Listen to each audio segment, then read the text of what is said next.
Hey everyone, welcome to the podcast. Today I'm digging into one of the most notorious and mysterious stories of recent history, the Jeffrey Epstein case.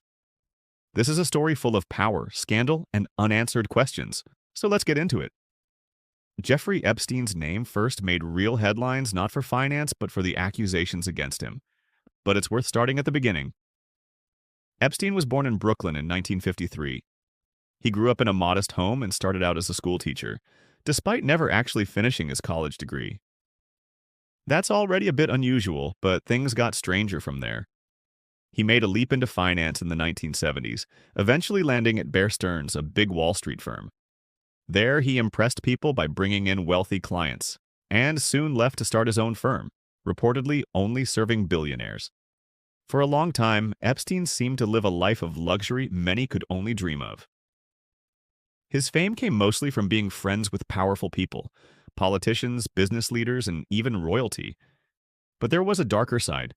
Whispers about Epstein's private life started surfacing in the early 2000s. In 2005, police in Florida began investigating him for sexual abuse and trafficking involving minors, mostly at his Palm Beach mansion.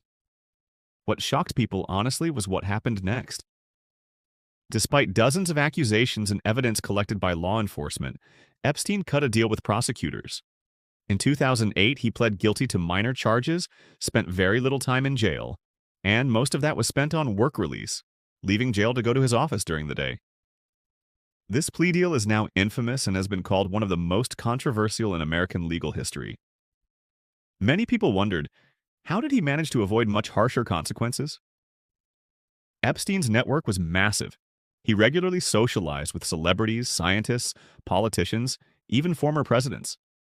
Names like Bill Clinton, Donald Trump, Prince Andrew, and others came up often, sparking endless speculation in the media. But the true depths of his connections remain cloudy. Some of his associates have said they had no idea of his crimes. Others have faced questions of their own. This wide network led people to suspect Epstein was protected by powerful friends, or may have had damaging information on others. It's one of those situations where conspiracy theories flourish because so many facts remain hidden. The story took a dramatic turn in July 2019. Epstein was arrested again on federal charges of sex trafficking of minors. This time, the evidence seemed overwhelming. Testimonies from numerous survivors, photos, flight logs, and more. People felt maybe finally justice would be served and the full story would come out. But a few weeks later, before his trial, Epstein was found dead in his jail cell. The coroner's report ruled it a suicide, but almost immediately questions swirled about the circumstances.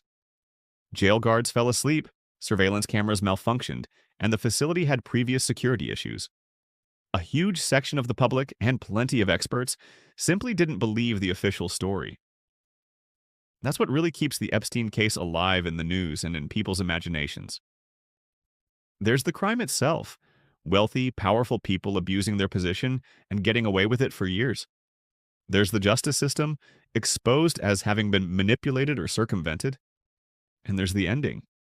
The fact that Epstein died before standing trial, that we may never hear all the names involved, that so much about his wealth and connections is still in the shadows. It's all deeply unsatisfying for anyone seeking the truth.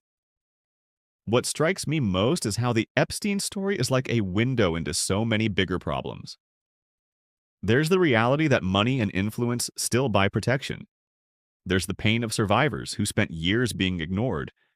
There's a media ecosystem where everyone is hungry for answers, but often left with rumors and speculation. Even now, lawsuits are ongoing, new names and allegations keep surfacing. And Epstein's right-hand woman, Ghislaine Maxwell, has faced trial and sentencing of her own. This story keeps raising questions. How do we hold the powerful accountable? Who gets protected and who gets ignored? And are the most important truths just beyond our grasp? The Epstein case forces us to look at uncomfortable realities about justice, inequality, and how secrets are kept in plain sight. So that's the story, a mix of facts, theories, and a whole lot of unanswered questions. It's a tale of power, abuse, and a system that let too much slide for far too long. Thanks for joining me for this deep dive into a modern mystery, one that's far from over. From